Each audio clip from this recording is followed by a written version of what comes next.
Good evening. On behalf of Calvin University and the Henry Institute, welcome. We give thanks to God that we can meet here together and meet here in person. Thank you for coming. My name is Micah Watson. I have the honor of directing the Paul B. Henry Institute for the study of Christianity and politics. The Institute provides resources for scholarship, encourages citizen and student involvement in education, and fosters scholarly work about Christianity and public life to the broader public, motivating and training future scholars and leaders.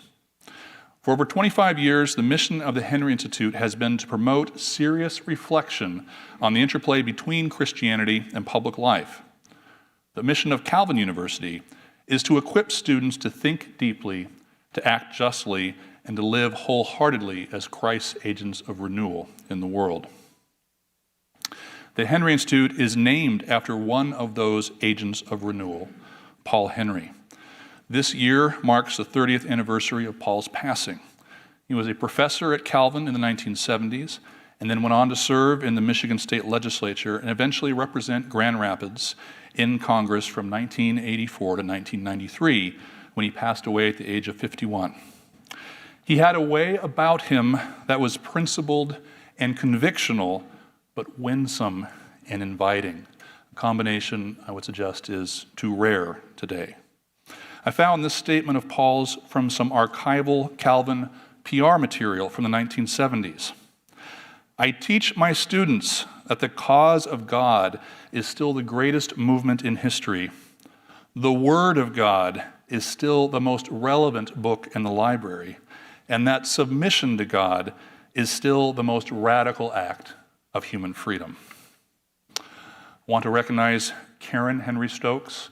Where are you, Karen? There you are, for being with us tonight. Karen has been a faithful friend and supporter of the Institute, and she has sponsored Calvin students each year to attend the Henry semester in Washington, D.C. So right now there are a couple students with support that are doing exactly what we were hoping our students do in the nation's capital. Thank you for being with us, Karen. I also want to thank Grace Lunger for help with today, and Ellen Heckman, who has been a crucial team member of the Henry Institute for now over 20 years. So Helen, thank you. This is the 24th Paul Henry Lecture. The first was given in 1997 by Senator Mark Hatfield, who, as it turns out, was a very good friend of our speaker this evening.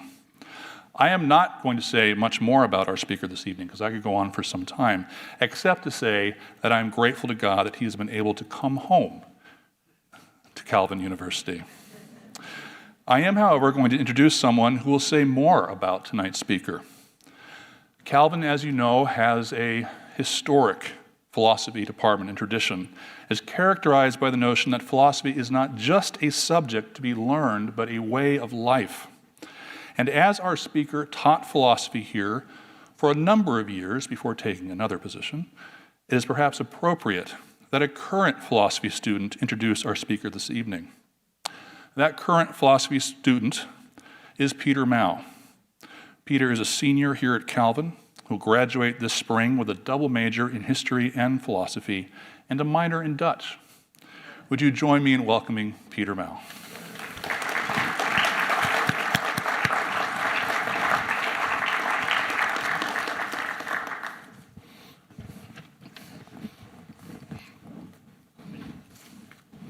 Today's Henry Lecture will be given by Richard Mouw, philosopher, theologian, my grandfather.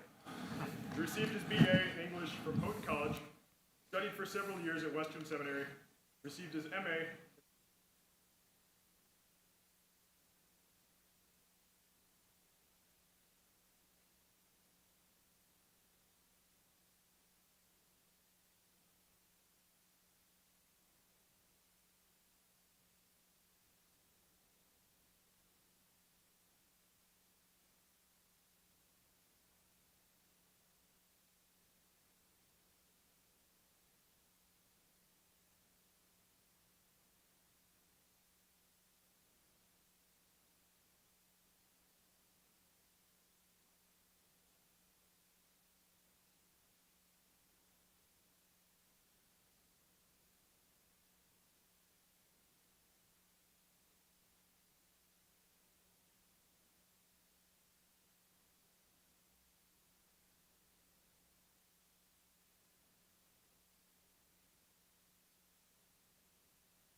Wonderful thing to be introduced by your grandson, one of your grandsons. Thank you. Thank you.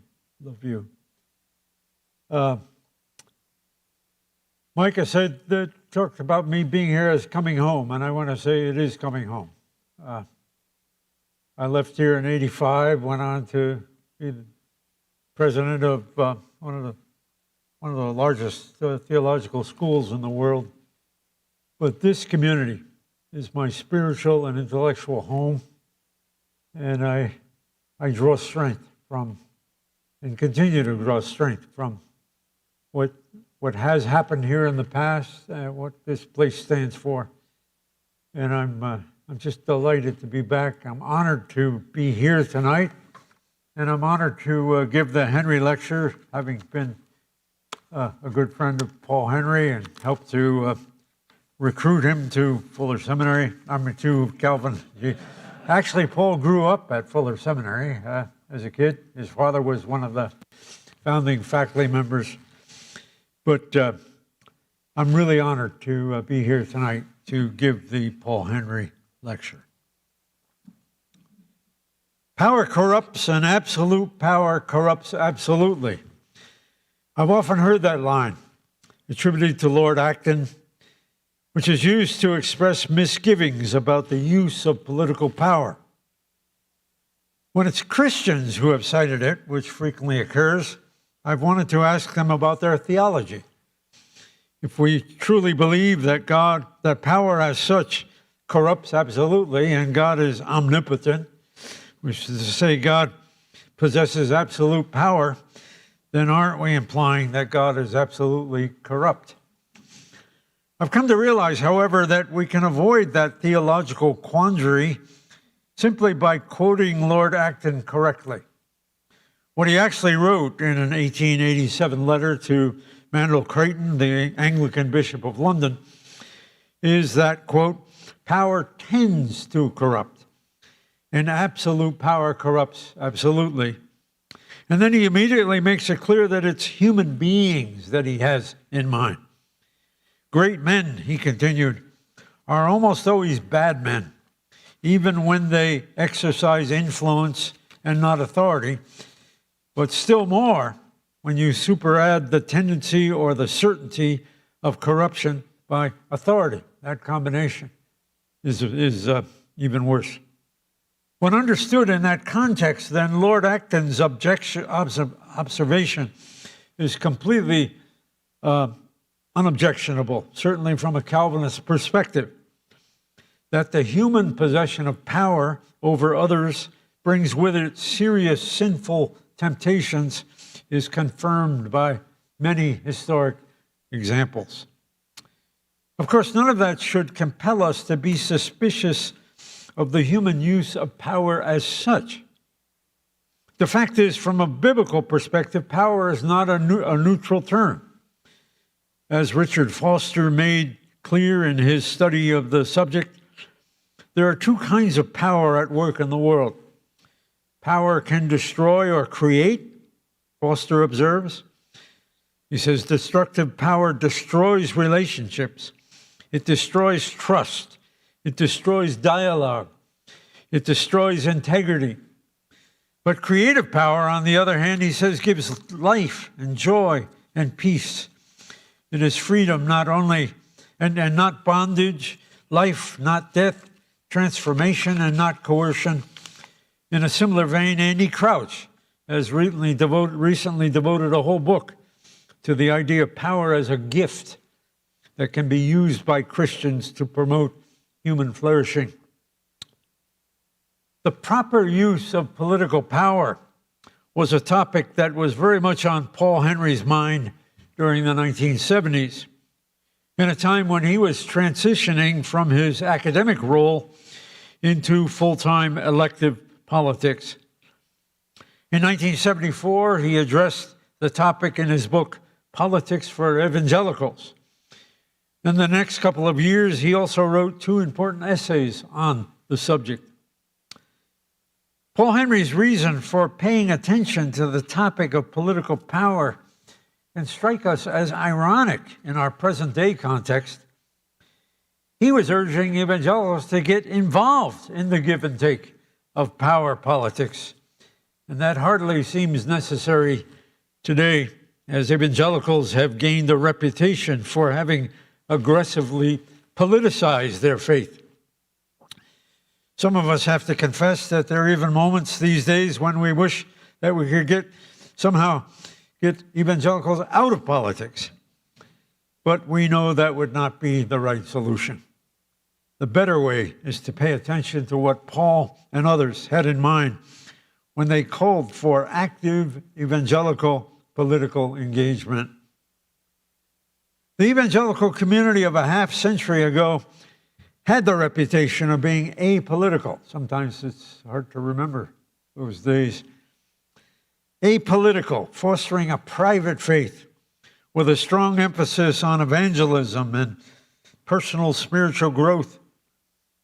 Those of us raised in that subculture, as was the case with Paul and myself, we were taught to see ourselves as being on the margins of the larger American society with little interest in matters of public policy. Our kind of people did see voting in elections as our civic duty, but in doing so, we took it for granted that we should cast our votes for candidates who shared our conservative values. Beyond that, however, we took seriously the words of what, for many of us, was a theme song. This world is not my home. I'm just a passing through. My treasures are laid up somewhere beyond the blue. Paul Henry began distancing himself from this perspective in the 1960s by serving in the Peace Corps, established by President John Kennedy to enlist young people in international community development and anti-poverty programs, and then going on to work on the staff of Republican Congressman John Anderson, who actively opposed both the Vietnam War and the involvement of his party's president in the Watergate scandal. While serving in Washington, Paul also earned his PhD program in political theory at Duke University. Paul was not alone for arguing for a new kind of evangelical political engagement. During the 1960s, an emerging generation of evangelicals had been politically energized by civil rights and the anti-war concerns and began to make their commitments known in the evangelical community. In their search for a biblical grounding for political engagement, many evangelical activists took inspiration from the Anabaptist case set forth by the Mennonite theologian John Howard Yoder in his influential 1972 book, The Politics of Jesus. Yoder insisted that because the existing political systems are dominated by the use of a coercion that's inappropriate for those who are committed to Jesus' way of loving servanthood, so Christian political action must take the form, he said, of communities of radical disciples who stand outside of the political system, witnessing to the political authorities from the perspective shaped by the norms of Christ's kingdom. While Paul disagreed with the Yoder perspective, he did welcome its emphasis on political witness, and he wanted to be in dialogue with it. Soon after he joined the Calvin faculty in 1970, Paul organized the 1972 Calvin Conference on Christianity and Politics, where evangelicals gathered to discuss various perspectives on political engagement. He was instrumental in having John Howard Yoder give one of the addresses at that conference. And Yoder shocked the Calvin audience by saying that when Jesus rejected the third temptation, he was announcing that he was not a Calvinist. He wasn't interested in political power over the nations of the earth. And then Paul also worked with Ron Sider and Jim Wallace, who were both advocates of an Anabaptist perspective, to convene an evangelical gathering on Thanksgiving weekend in 1973, which which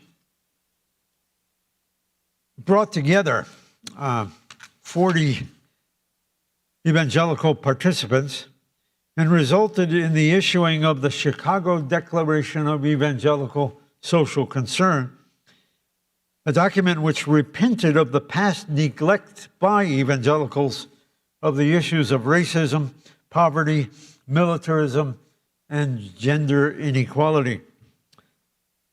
That declaration received considerable coverage in the media. A reporter at the Chicago Sun-Times observed that, quote, "Someday American church historians may write that the most significant church-related event of 1973 took place last week at the YMCA Hotel on South Wabash." The identification of the Chicago document as an expression of social concerns is significant, since the declaration was essentially an announcement that evangelicals were now concerned about social ills that have long been neglected in their community. Again, Paul Henry wanted more than an expression of concern, but he was willing to celebrate the declaration as a much-needed preface to the more. In his Politics for Evangelicals, he quotes the declaration in full, and he offers a detailed discussion of the pros and cons of official Christian pronouncements on political matters.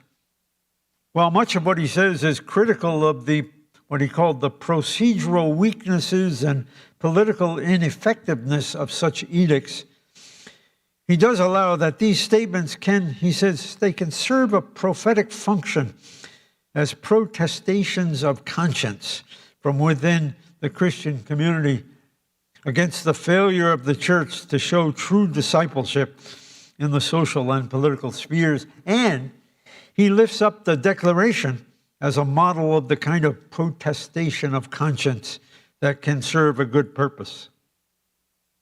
Again, though, while the declaration was for Paul a positive step in the right direction, more was required. The document identified important social concerns, but it offered nothing by way of expressing the need to link those concerns to concrete political strategies. Instead, the document concludes by affirming that by this declaration we endorse no political ideology or party, but we call our nation's leaders and people to that righteousness which exalts a nation. Adding that in making this declaration, we accept Christ's claim on our total discipleship till he comes. Having given the call to political discipleship its due, Paul goes on in a lengthy final chapter of his book to offer practical advice regarding some concrete modes of investment in politics. One is active participation in a political party. Another is working on behalf of specific candidates in political campaigns. Yet another is joining interest groups that focus on public policy on specific issues, and here he mentions, among others, the Sierra Club and Common Cause. Significantly, Paul also issues a warning that has special relevance to our present situation as evangelicals. We should not take on political engagement, he says, by, and I'm quoting, entering into the political world as a bloc, engaged in some sort of holy crusade to usher in a new era in the political life of a community. Such a strategy, he said, fails to account for a careful airing of honest disagreements among Christians on specific issues. And what's essential is that these disagreements be explored and debated, quote, with the aim of achieving political justice. That focus on justice looms large in the two essays, where Paul places his own perspective within the broader context of evangelical approaches. In the first of these essays, he addresses the Yoder perspective, arguing that Yoder leaves Christians with a false choice. That either we opt for love against the use of coercive power that's essential to our political system, or we join that system, conforming to its coercive ways of making things happen. Thus, as Paul puts it, we're asked by Yoder to choose between powerless love or loveless power. But Paul insists there is an alternative: the loving use of power to promote justice. It is justice which enables us to be servants, he says, of both power and love.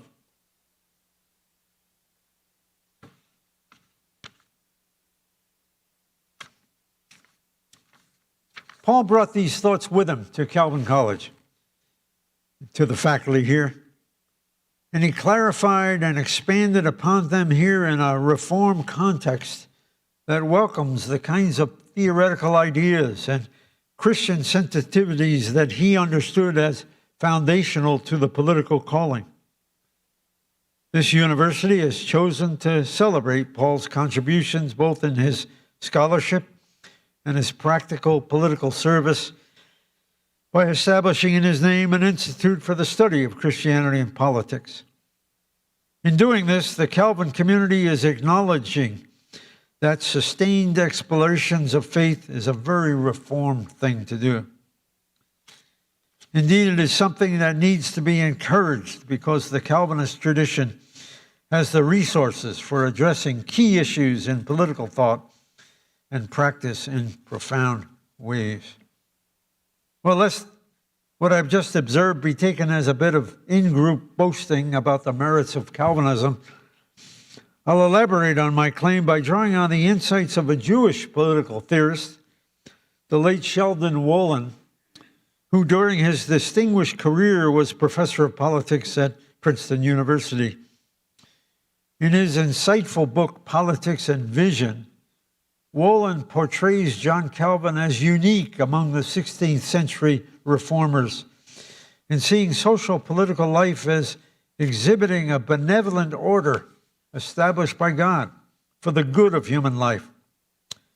While the Lutherans and Anabaptists, he says, saw the church as a community that promoted the bonds of mutual love and a shared faith, Wolin said, the political system was for them held together by coercion and domination.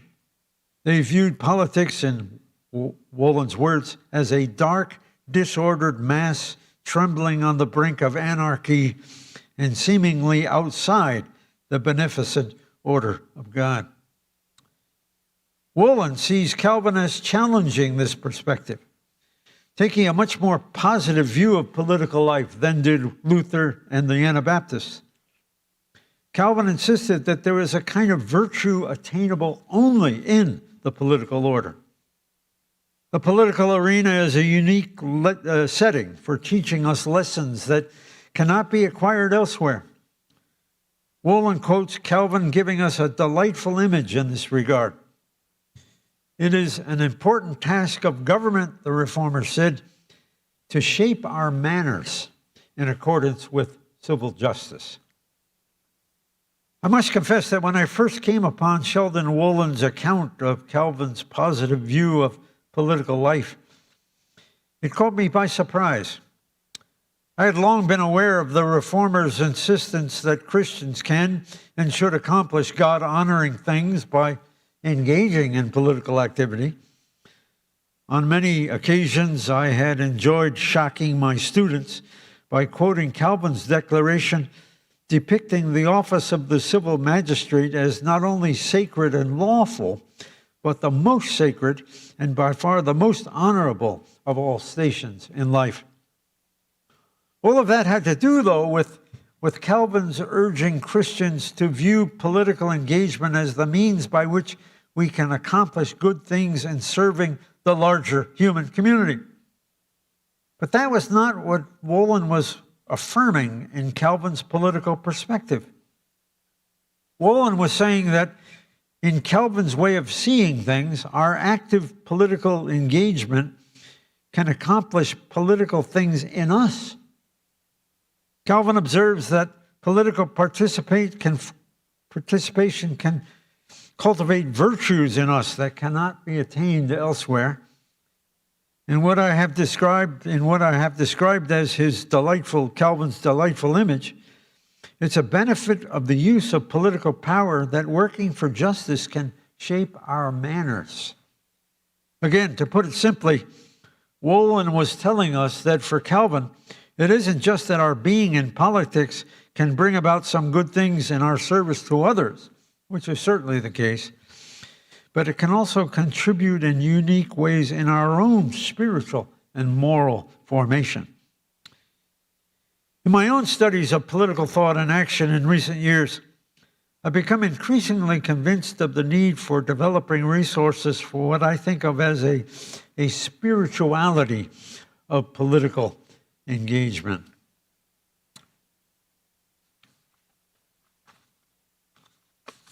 Paul Henry certainly had this concern in mind when, as I quoted him earlier, he warned against Christians, quote, entering into the political world as a bloc, engaged in some sort of holy crusade to usher in a new era in the political life of a community, end quote.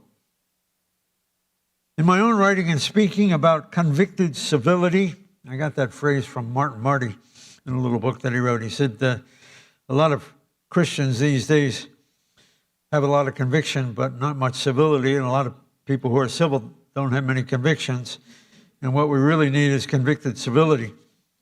And I always attribute that to Martin Marty, and in fact, I gave an address at Biola where Martin Marty was present, and I thanked him for giving me that phrase, and he came up afterward and said, I thought I got it from you. Well,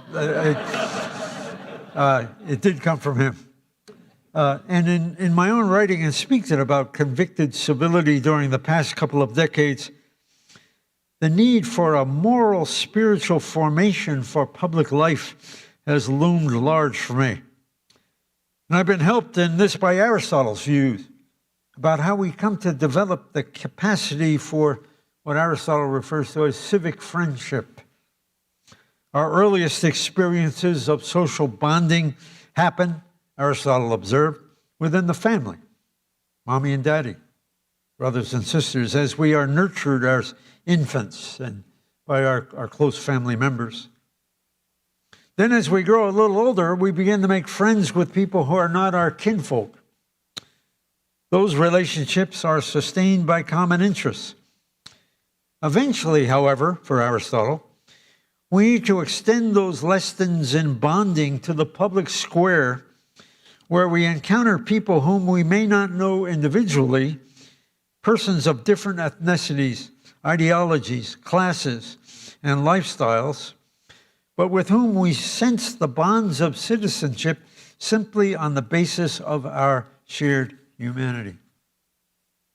John Calvin made a case very similar to Aristotle's in his explanation of what it means to love our neighbor. In fact, I think he had read Aristotle. The neighbor whom God commands us to love, Calvin says, includes even the most remote person, extending beyond the ties of kinship or acquaintanceship or of neighborhood. It's a love that should embrace to the whole human race without exception in a single feeling of love, with no distinction between barbarian and Greek, worthy and unworthy, friend and enemy, since all should be contemplated in God and not in themselves. A wonderful passage. Some people would think it sounds un-Calvinistic, but Calvin was broader than many people think. Obviously, the church can have an important role in nurturing this capacity for seeing every human being as created in the divine image. The late Harvard theologian Ron Thiemann put it well when he proposed that local congregations should function as, he says, schools of public virtue, communities that seek to form the kind of character that is necessary for public life. Unfortunately, though, our evangelical schooling for citizenship has been an obvious failure. In fact, it's been virtually non-existent in the 20th century, with 6 decades of apolitical evangelicalism, followed by an entry into a culture wars activism that exemplifies the syndrome that James Madison feared in Federalist Paper 10, where, as he put it, a zeal for different opinions concerning religion is one of the main factors that divides mankind into parties, inflames them with mutual animosity, and renders them much more disposed to vex and oppress each other than to cooperate for their common good. As an antidote to this phenomenon, Madison recommended a form of government that would employ systemic means for keeping this kind of zeal from getting out of hand. However, since these days, we are seeing how fragile those structural safeguards are. As Christians, we do better to think about how we can foster a commitment to the common good that is in the deep places of our souls. In his fascinating study, The Fall of Public Man, Richard Sennett argued that in our modern industrial society, we have lost an appropriate sense of the benefits of public selfhood. Our obsession with intimate warmth in human affairs amounts to what he labels an ideology of intimacy, according to which social relationships of all kinds are real, believable, and authentic the closer they approach the inner psychological concerns of each person. This perspective, Sennett argued, transmutes political categories into psychological categories. The result of this transmutation, Sennett said, is a lack of appreciation for, and his Aristotelian commitments are obvious here, a lack of appreciation for what he calls the kinds of bonds of association and mutual commitment which exist between people who are not joined by ties of family or intimate association. He says, we've lost our sense of the value of the bond of a crowd, of a people, of a polity. This loss of public selfhood creates, in turn, private disruption. Confusion, he says, has arisen between public and intimate life. People are working out in terms of personal feelings, public matters, which properly can be dealt with only through codes of interpersonal meaning. I'm going to play with that a little bit. Codes of interpersonal meaning. Because that concept of codes of interpersonal meaning constitutes a much needed corrective to our own evangelical version of the ideology of intimacy. Because we tend to think of love of neighbor in terms of face-to-face bonding, we have difficulty to think of what it means to love neighbors as collectivities of persons whom to love requires our grasping the systems of suffering and oppression that afflict them. The leaders of an urban ministry told me that it's easy to enlist suburban church members personally to deliver turkeys to urban families at Thanksgiving, personally deliver them. But it's difficult to get those church members to attend events discussing urban poverty. The challenge here is to get clear about what we must do to gain the capacity for the kind of systemic seeing that is guided by the kind of empathy that our Savior demonstrated as he encountered human beings in public spaces. This wonderful verse. When he saw the crowds, he had compassion for them because they were harassed and helpless, like sheep without a shepherd. Matthew 9:6. Systemic empathy, seeing the crowds with compassion, does not simply come about by accepting the teaching that all human beings are created in the image of God, although we need much more teaching on that, nor is it a face-to-face thing. I'm going to tell you a story about Grand Rapids Insurance. A very good friend of mine, of blessed memory, Norman DeGraff, owned an insurance agency here in town. And he and I had a lot of arguments. He was very committed to the cause of the poor and victims of injustice. But he said, you know, we don't need laws on this. We don't need to do legislation. We need intelligent, committed Christians to take these cases on without getting involved in advocating for legislation. And we go back and forth on that. And he called me one day and he said, I got to tell you what happened this morning. He said, an African-American woman from the inner city came to me and she had been finding it impossible to get a home insurance policy. And I said, I'm going to take care of you. And he said, I called a company in Hartford, Connecticut, and I said, I'm going to cancel, several $1,000s worth of business for you unless you insure this woman. And they did it. That's how you get things done. Committed Christian people on a personal basis take up the cause of real people.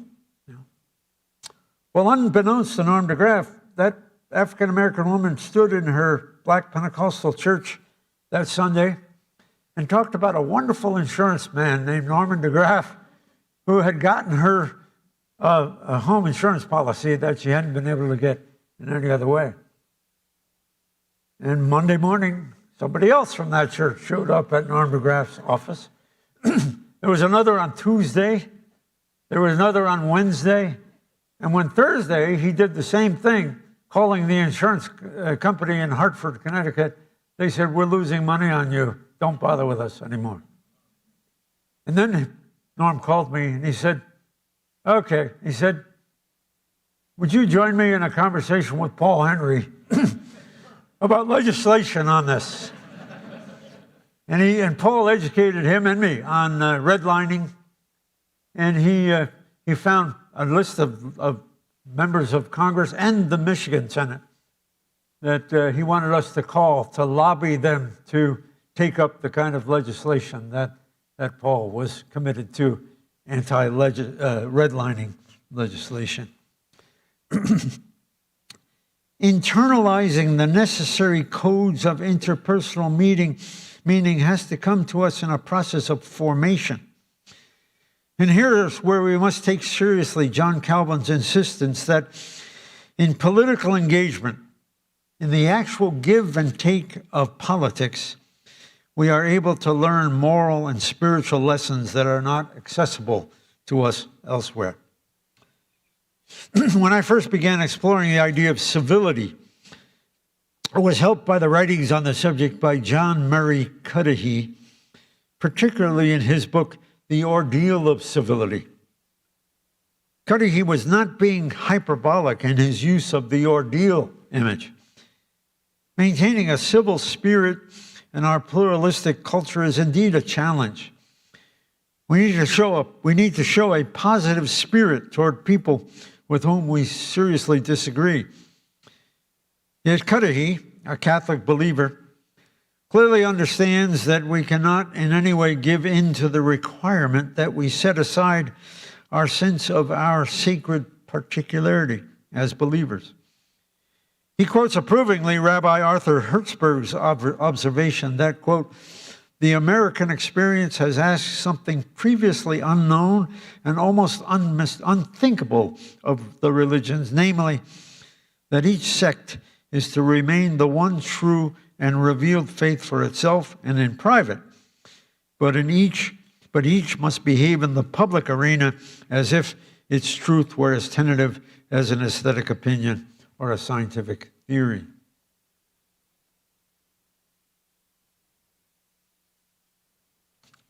Cudahy finds a theological solution for coping with the ordeal. He says, adopt an ethic for the interim. We can patiently live with the requirements of civility as we await God's future victory over the forces of unrighteousness. To claim our glory here and now, Cudahy writes, is precisely vainglory. It's vulgar, empty, and in bad theological taste. Quoting Matthew 23, whosoever shall exalt himself shall be abased, and he that shall humble himself shall be exalted. Well, that's helpful as long as we avoid the smug sense that we are tolerating the present in the confidence that it's a mere matter of time when we will be declared the victors. On the contrary, we have the gift of time for engaging in the important work of cultivating the political manners that John Calvin wanted us to learn. And the best way of cultivating those manners, as I see it, is to encourage and support the brand of pluralism that is a key feature of Abraham Kuyper's approach to political life. In the neo-Calvinist movement, we often refer to this perspective as principled pluralism, as a way of signaling our conviction that a political system that encourages the interaction among a plurality of political ideologies has an intrinsic value from a Christian perspective. I won't spell out the details of the system of principled pluralism here. That would require attention to a variety of themes and topics, such as sphere sovereignty, the Christian critique of the Enlightenment, the inadequacy of the political order that's designed to promote liberty to autonomous individuals, and much more. My focus here is on what I see as the moral, spiritual requirements for actively engaging in a pluralistic political culture. What does it take for us to want to participate in a political system that encourages the interaction among persons representing diverse worldviews and lifestyles? Obviously, for Christians to value that kind of political culture does not mean seeking by legislative means to establish a political order that is biased in favor of Christian faith-based teachings and practices. It's to be clear that God requires a freely offered obedience to his will and not a grudging conformity. We don't want the freedom to witness to the power of living. We do want the freedom to witness to the power of living in obedience to the God of the Bible, but we will not want to impose that perspective on others by legislative mandates. Political pluralism can serve as the arena for our realizing our public calling as the disciples of Jesus Christ as we learn the manners that John Calvin prescribed. A helpful resource for guiding that learning process, I'm just going to mention it quickly here, is a document, the Dialogue Decalogue, published in 1983 by the theologian Leonard Swidler. Swidler intended his 10 guidelines for use specifically in interreligious conversations, but it's become a popular resource for other contexts where people are making an effort to understand their differences of belief and practice. Swidler's document focuses on the importance of approaching other perspectives with a genuine desire to learn, as well as on the need to cultivate the humility that allows one to engage in self-critique. You know, one of the more interesting ones that we use this at the beat when I co-chaired with a Catholic bishop, the Reformed Catholic dialogue on baptism. We use Swidler's 10 Commandments for dialogue. And one that was really helpful was you don't put your best principles against their worst practice. Means you don't say wonderful things about John Calvin and Abraham Kuyper and then condemn village Catholicism in some third world country. Nor should they quote Vatican documents against what snake handlers in the South. If you're going to talk about bad things, you talk about our bad things and your bad things, or if you're going to talk about good things, you talk about our good things and what we see as your good things. And each group has to be granted the right to define its own perspective. We need language about this in discourse. Not, why do you believe that? That's confrontational and immediately puts people on the defensive. But to say instead, help me to understand this better. Is this the way you would put it? Do I have it right? And you're inviting them to teach you how to understand their perspective in ways that they would endorse. So our attempt to grasp properly the other person's belief should have the goal of our stating that person's position in a way that the person himself would endorse.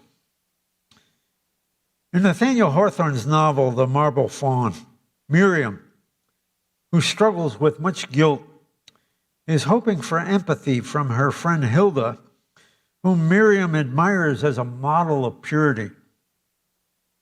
But Hilda does not come through with the empathy that Miriam was hoping for. And so Miriam gives her friend a theological evaluation. You have no sin, she tells Hilda, nor any conception of what it is. What you need, she says, is a sin to soften you. Well, we Calvinists are really good at that. On that kind of theological assessment, we have good reason to be soft in debating our opponents. The awareness of our own sinful tendencies should provide us with the motivation to receive correction from others in our quest for clarity about the issues regarding collective lives. Our ability to learn from others, however, is not just because we're convinced of the depravity that we share with them. We also have good reasons to look to them for insights into the truth about things.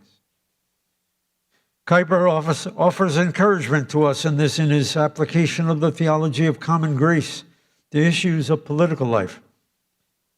Kuyper did not just see God's producing good things in the world by providentially keeping unbelievers from being as bad as they could be in their sinfulness, but common grace also empowers unbelievers to make positive contributions to the cause of righteousness.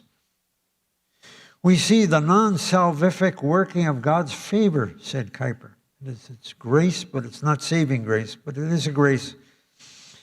We see that at work, and this is a wonderful line in Kuyper.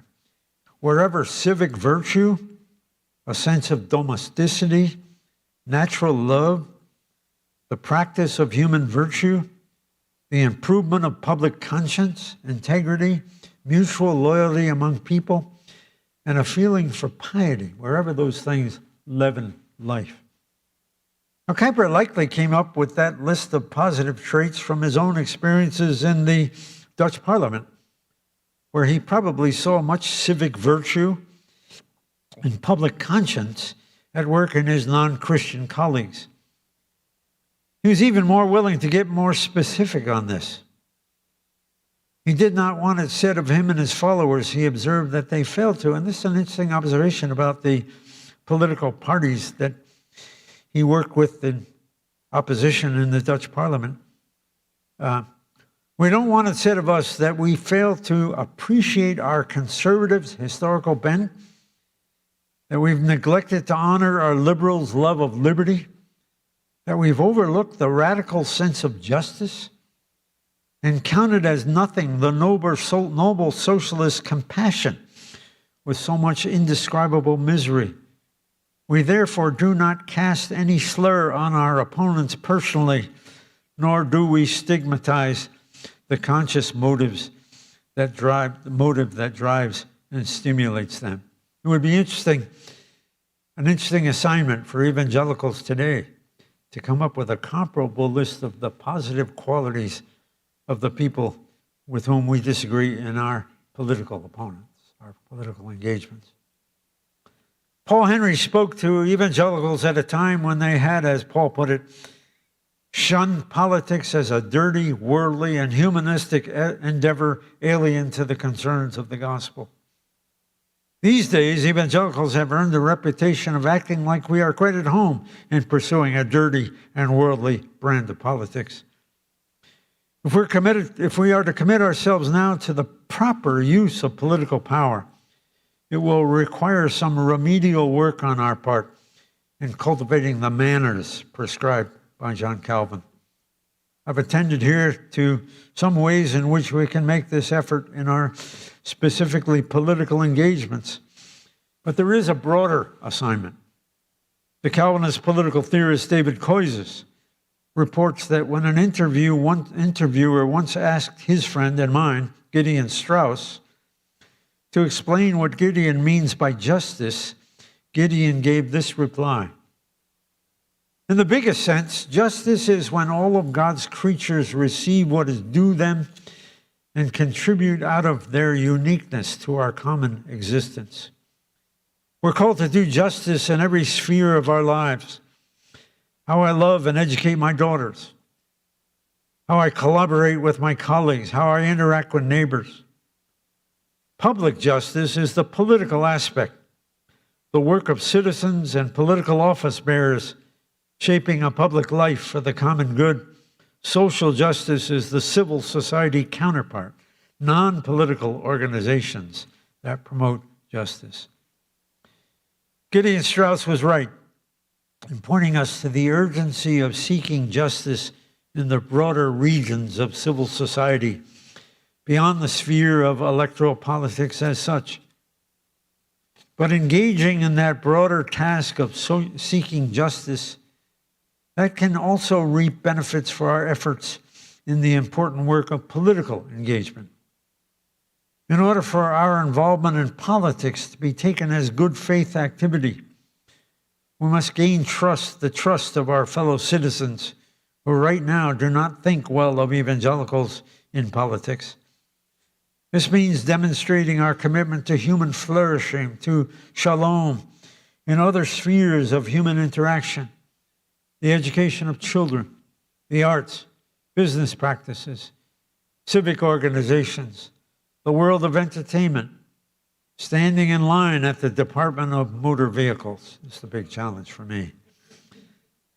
It's become obvious in recent years that a robust commitment to justice also requires supporting our fellow human beings from abuse in these various spheres. Protecting altar boys who assist priests in Catholic liturgies, protecting women interviewing for careers in TV journalism, protecting servers in restaurants, protecting homeless folks living on the streets, protecting Muslim women being bullied on school playgrounds. I once did a dialogue with a woman Muslim scholar, and we had good arguments. But when they were driving us back to the airport together, I said, tell me about your family.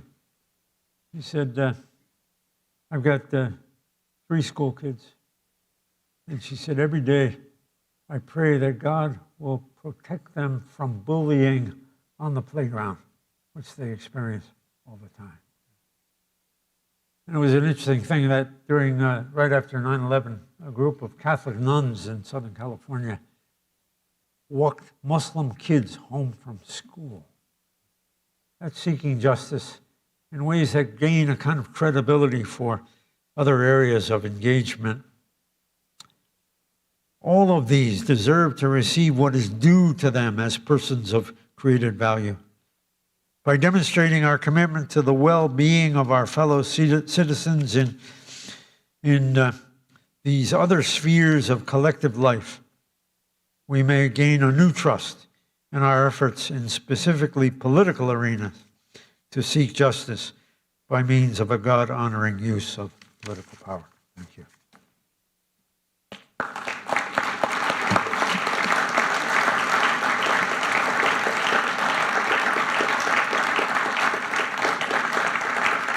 Or do you want me to sit over there? I can sit there. Move this back a little bit.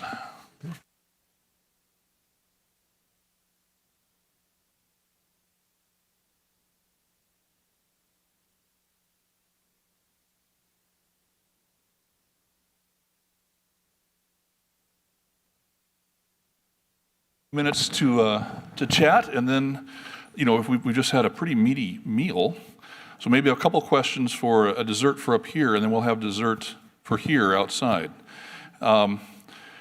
So when you came to Calvin in the late 60s, you yourself were pretty active, right? Yeah. It was a pretty lively decade. Things were happening. There were marches in Grand Rapids. As a young professor, you got involved. How does that compare to our moment right now?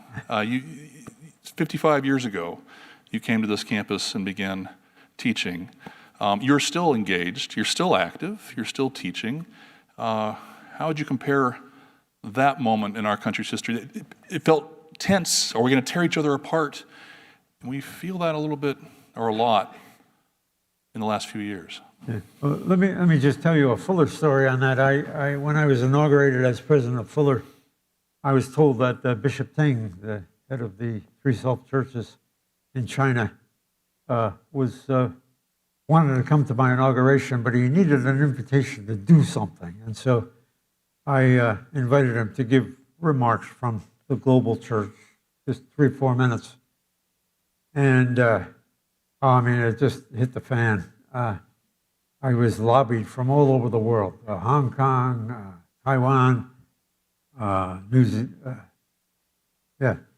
all the Chinese diaspora who were anti the registered churches in China, and the students on campus, the Chinese students on campus. There were probably a group about 30 of them, and they held all-night prayer meetings got to change my mind on this. And so I met with them, and I said to them, when I was a student at the University of Chicago, I helped to occupy the administration building in opposition to the Vietnam War, and anything you do to me, I deserve. You know? And they were wonderful. They just presented a plan, which was a good plan for an orderly protest at my inauguration. Yeah, it was interesting coming to Calvin, and Nick and others can tell us a lot about that as well. But the one thing I was telling your class this afternoon, that we had a course on the books in the philosophy department that had never been taught during the 60s, social political philosophy.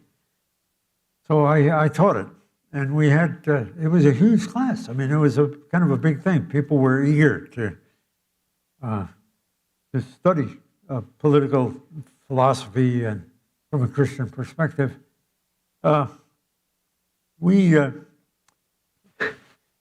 In 1972, Ron Sider and I formed a national organization called Evangelicals for McGovern. McGovern was running against Nixon. And I was we put an ad in the Detroit Free Press, and I was listed as the Michigan director of Evangelicals for McGovern and a professor at Calvin. And there were a lot of, I heard that no one ever dumped on me about it, but I know that many people in the churches and supporters protested, and some even said they would never give money to Calvin again. And we had a fundraiser right then named Preston Cool. Preston Cool had been the mayor of Battle Creek during the Civil Rights Movement. Did a really terrific job as a Republican mayor of Battle Creek. He also had the largest Chevy dealership in western Michigan. But he was sick of all of that, and he needed a rest. So he came to Calvin, and he worked as $1 a year fundraiser for Calvin. Many years later, I got to know Preston, and we had a good relationship. Many years later, two of his sons attended Fuller Seminary. And Preston March came to my inauguration, and afterward he came up to me, a big guy, and he gave me a big hug. And he said, "Richard, my prayer for you as the president of Fuller Seminary is that you have someone on your faculty that makes it as difficult for you to raise money as you made it for me to raise money at Calvin." So, it was not without implication. But they were exciting times, and I think we gathered at the what's the sculpture downtown, the Picasso sculpture. The what? Yeah, the Calder. We had a rally downtown, and I informed President Smolhoff that I would be speaking at an anti-war rally. He said, "Well, I wish you weren't going to do it," but. And I quoted John Calvin on just war theory. And when he saw me the next day, he said, "Well, at least you quoted Calvin. That was a good thing." Yeah. But I think we were struggling, and I think Paul was an important part of this. We were struggling, the politics of Jesus was so popular then because you had these people who had been grown up through, Youth for Christ and the Bible camps and all the rest, and they loved Jesus. And suddenly it sounded like you could actually do do something political and love Jesus. So Yoder's book, The Politics of Jesus. Yoder's book. Okay, yeah.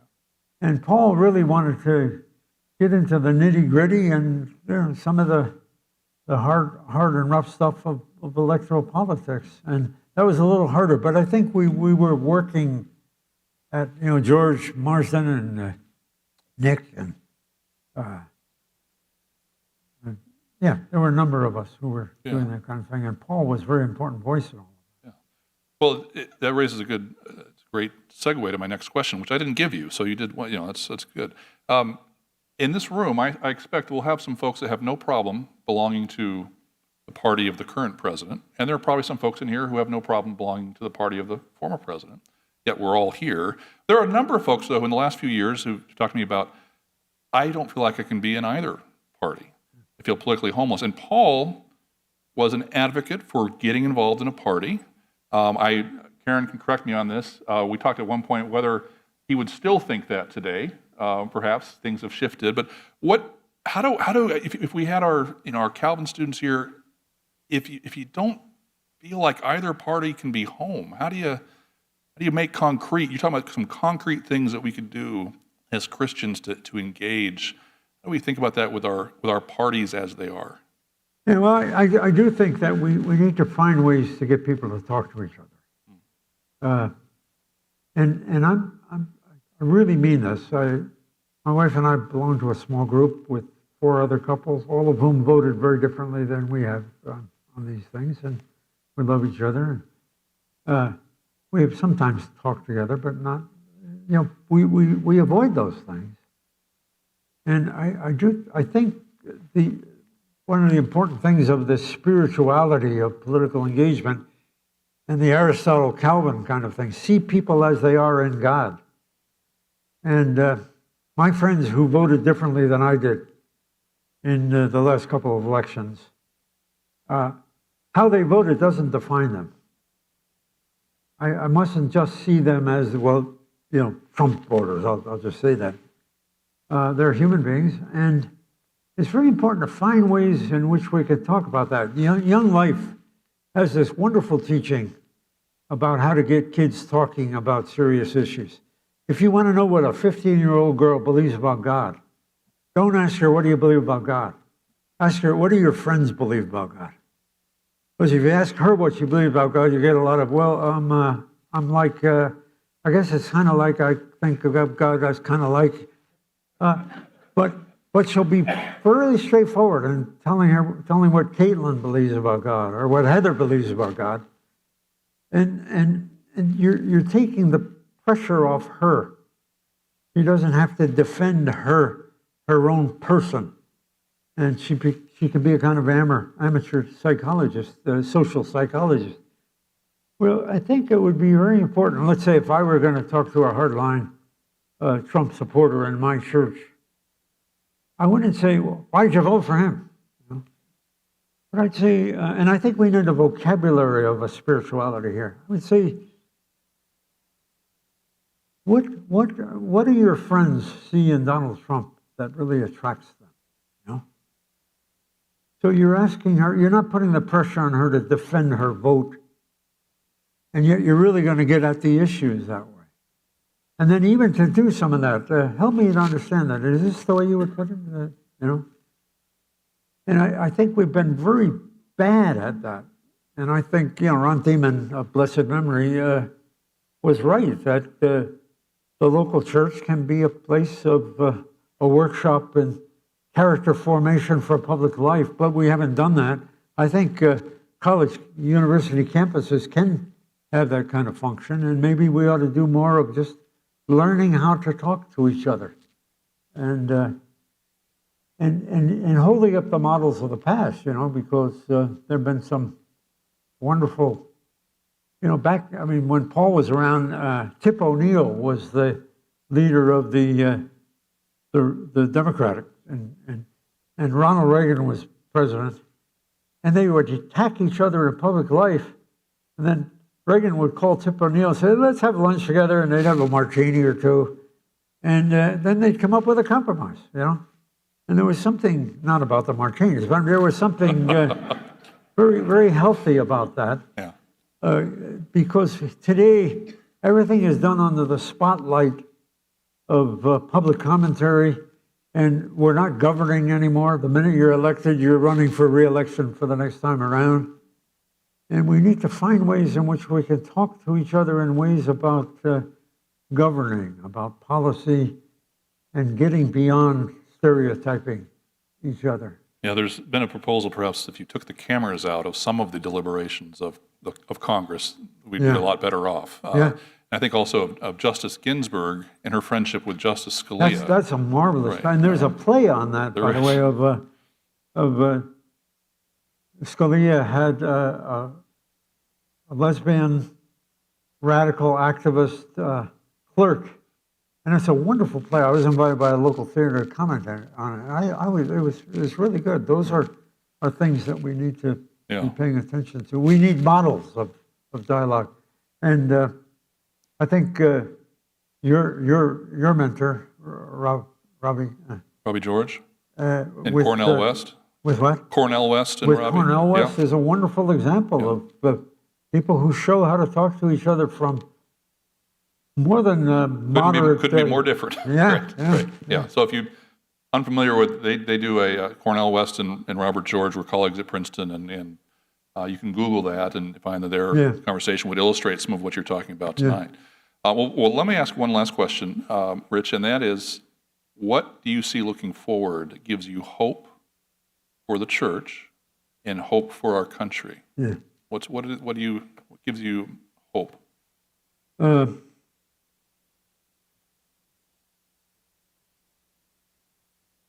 I think efforts in the church to take a new approach. I mean, I've done a lot of work in the last couple of years with pastors' groups, and I think we've gotten beyond. I spoke to a pastors' group here at a conference at Calvin, and a Christian Reformed minister said, back to the 2000 election campaign, said, I've never preached a political sermon ever, and I probably will never do one again, but Sunday I'm going to denounce Trump. What do you think of that? And I said, well, congratulations, you're a guy who's got a lot of courage, not going to do any good.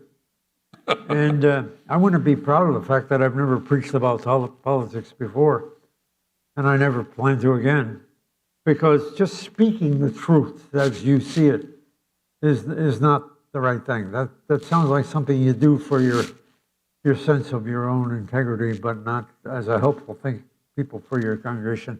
I'm not sure political sermons are very helpful, but I do think Bible study groups, book study groups, finding ways to bring people together for conversations about things in local churches. I was talking to a student today who's working with library issues. Wonderful, where people want to get rid of books in libraries, parents, and actually working for, are there ways we can find accommodations on this, compromises on this, and not just get into book burning, Right. But I want to say, I've spoken to a lot of Christian college and university and seminary campuses, and I'm very hopeful for the younger generation. I think that there is a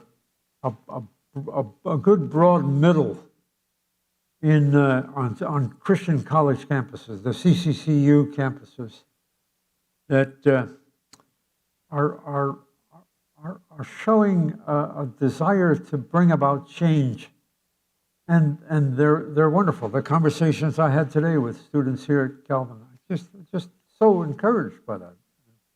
And I've got to say, my students at Fuller Seminary, for the most part, are really eager to try some new things, and some of them begin with their work with our mother. I supported Proposition 8 in California. We had a meeting in my office with the head of the social outreach of the LDS, a Catholic bishop, and a Black Pentecostal bishop, and we supported traditional marriage. So I take this conservative view, and we won the battle and we lost the war in California. I had a student come to me, and she said, Dr. Mouw, I really need your advice on something. She said, I'm going home for Thanksgiving, and my sister's a lesbian, in a lesbian relationship with a partner. And my parents say that she can come home for Thanksgiving dinner, but she can't bring her partner with her. He said, I'd be happy to sit at Thanksgiving dinner with my sister. I want to be with my sister, and I'd be happy to meet her partner. She said, I hold the same theology as you do on these things. But she said, my parents just can't see it. And I said, well, I'm going to pray for you. And she said, okay, I got to tell you one more thing. My parents quote you in support of their not letting my sister come home. I thought, wow. I mean, that was a wake-up call for me. That we have a teaching ministry and not just reinforcing. And, we need to have a teaching ministry on this, and I think it can happen. And I was so pleased with that student and her attitudes on this. Yeah.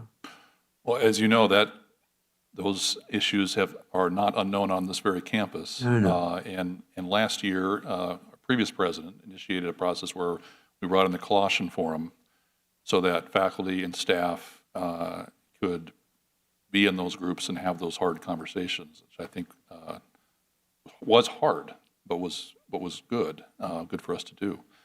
Well, thank you. And the Colossian Forum is a very good Colossian Forum is a good sign of life. I would also, this is going to sound like a commercial, and I apologize, but the Kyers Institute here at Calvin, in partnership with the Henry Institute, created a curriculum for Christian high schools about civic hospitality. It with exercises for Christian high school students to practice these things and how to do that. So it's civichospitality.com. Civic hospitality, that's something that we're trying to do. So things you're talking about, the areas that you find hope with your students here at Calvin, your students at Fuller, I'm going to say both your in both places. I would affirm that those are great areas for hope. And so the folks who are too cynical about our future, I think, are mistaken, given that great evidence. Well, thank you for coming out to West Michigan. Thank you for your talk and for spending time with students today and with us. We can move now out there for dessert, and I'll ask you to join me in thanking Rich Mouw for coming out to Calvin, delivering this talk.